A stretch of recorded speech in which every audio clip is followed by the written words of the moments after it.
We saw, now this is going to be Chris after 3 months. Chris came back in September. No, Chris came back in the end of October. And he had had 3 months with the Minspeak system. We all met a guy named Chris Klein last night. Oh, jeez. I love this new way so much.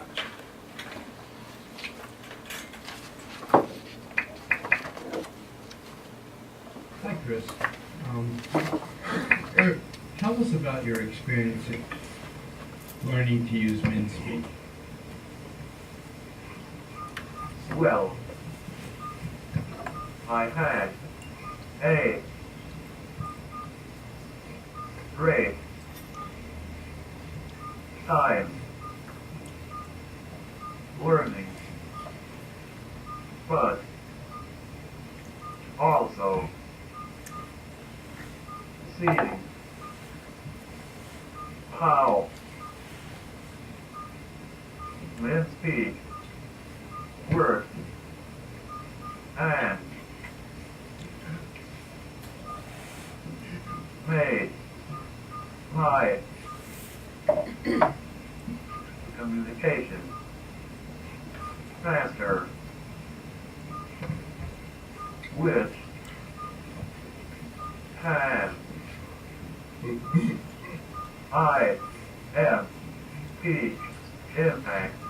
impacted You see how he's using auto spell? life greatly.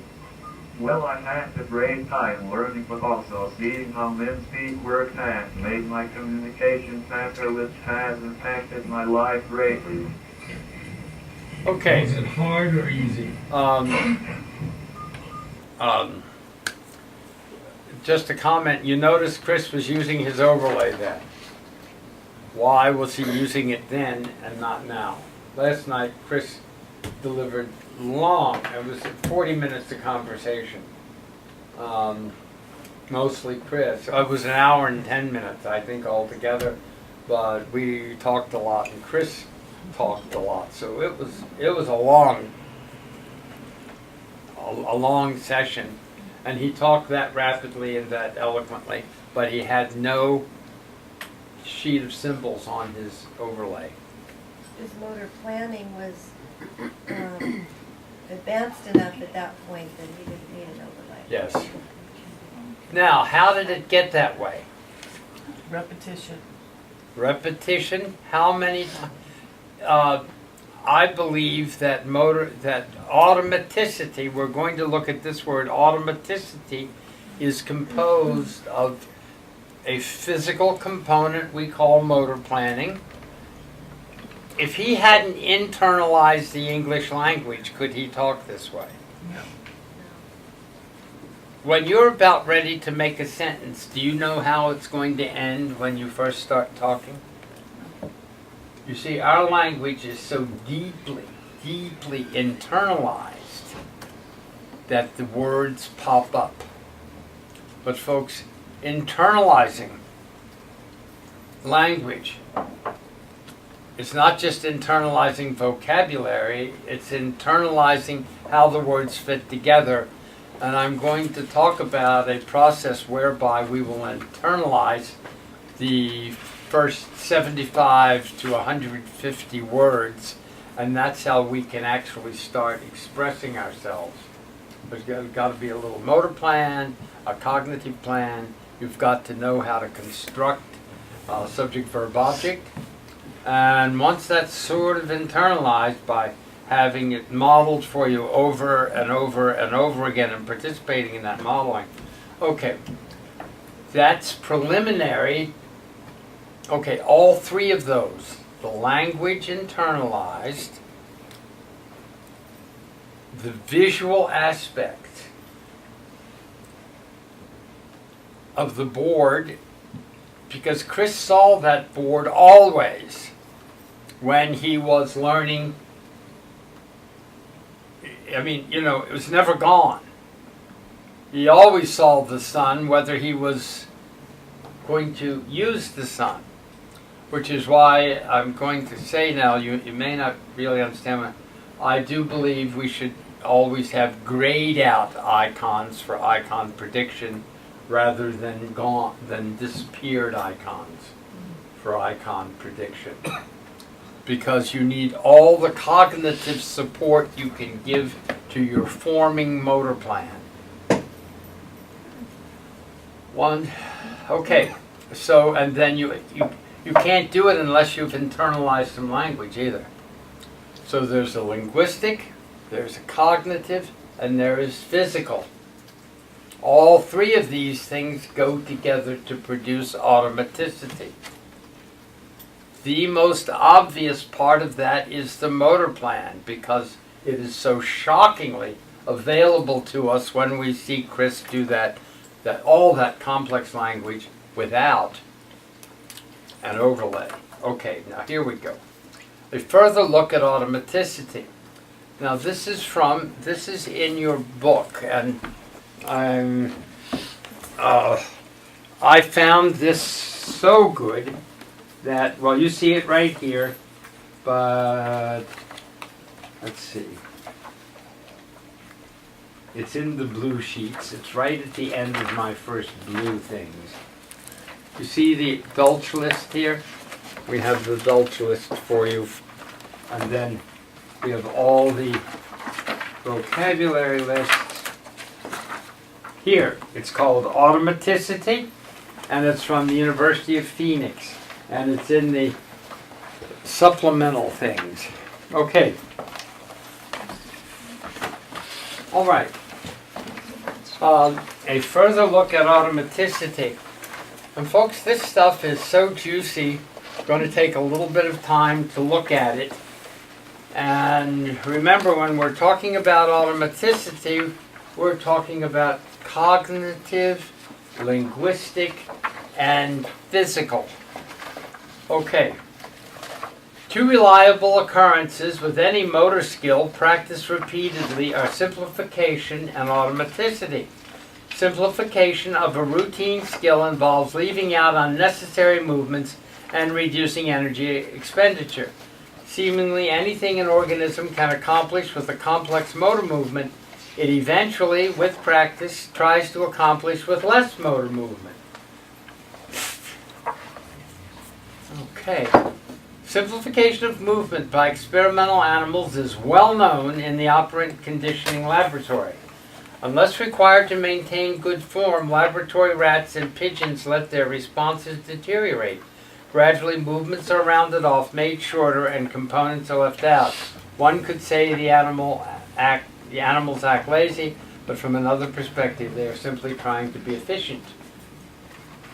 Automaticity. Now, automaticity is the ability to do something without thinking about it.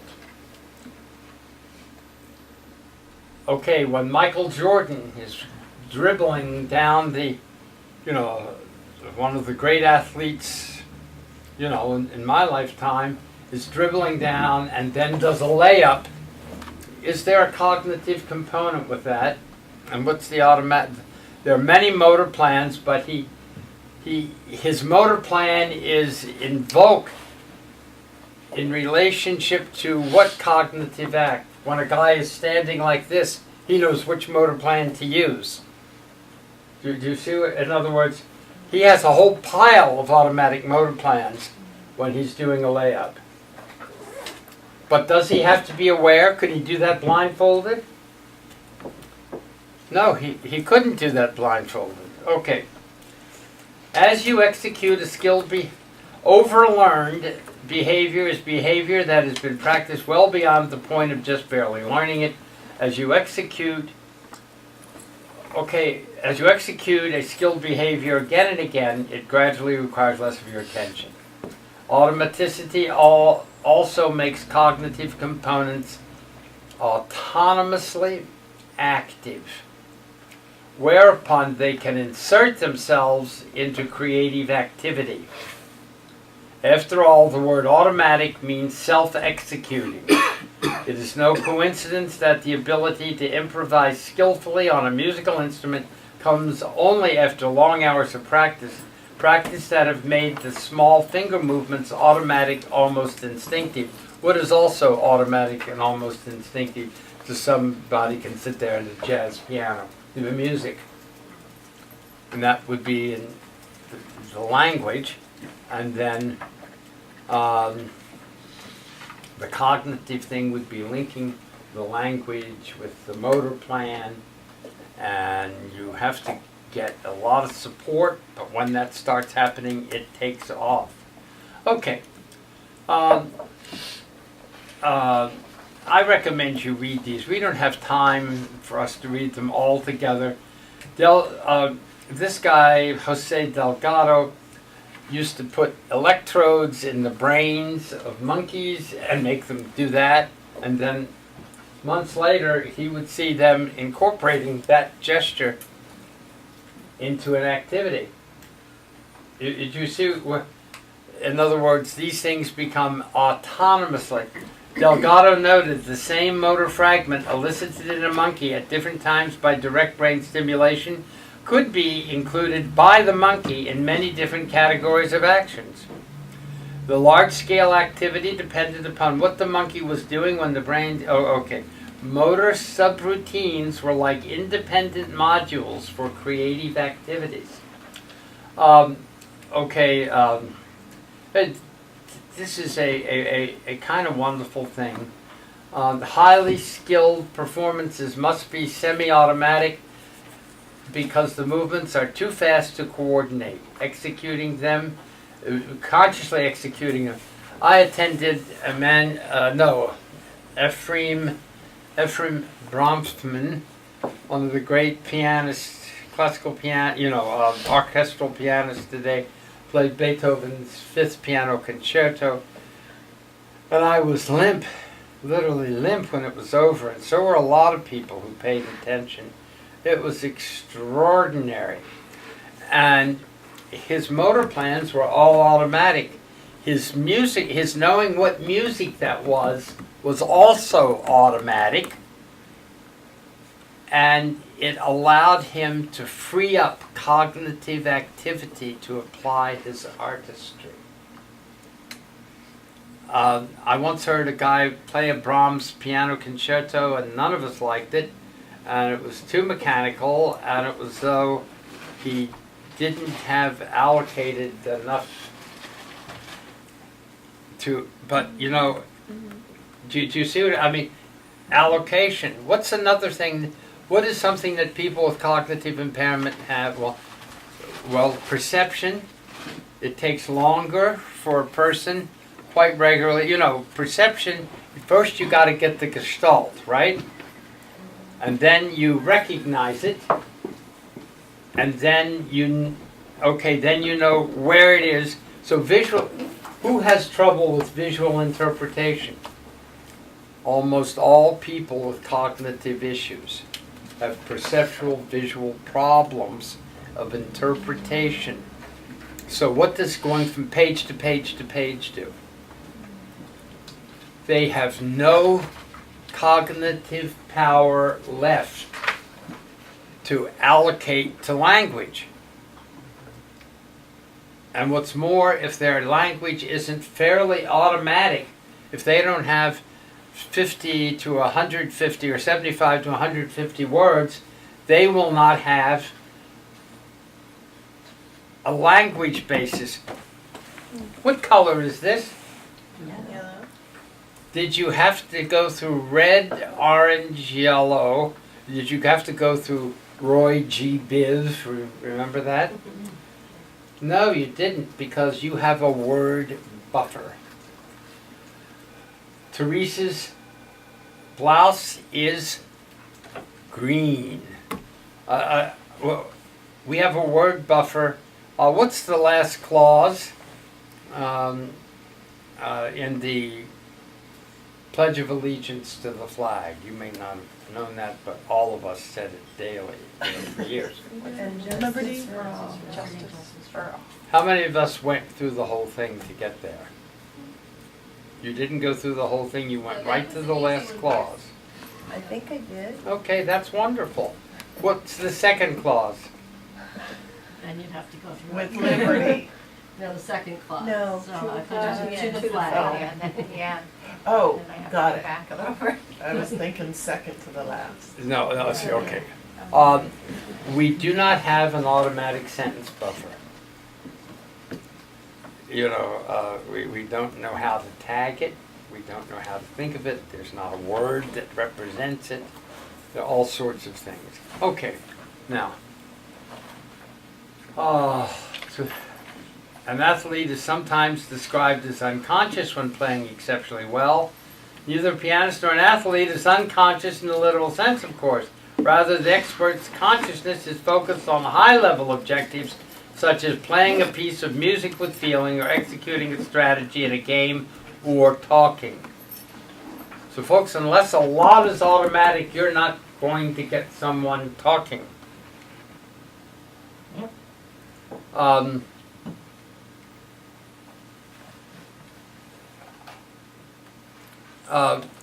Could Joe, Kimberly, could you tell us the John H. story that you told me last night? We're trying to keep his name away from it, but tell me Yes. this story. Yeah, I was Tell told, us the story. I was told about this young girl with autism who has two parents with cognitive impairment. So the family was provided with social services weekly to make sure the child's needs were being met.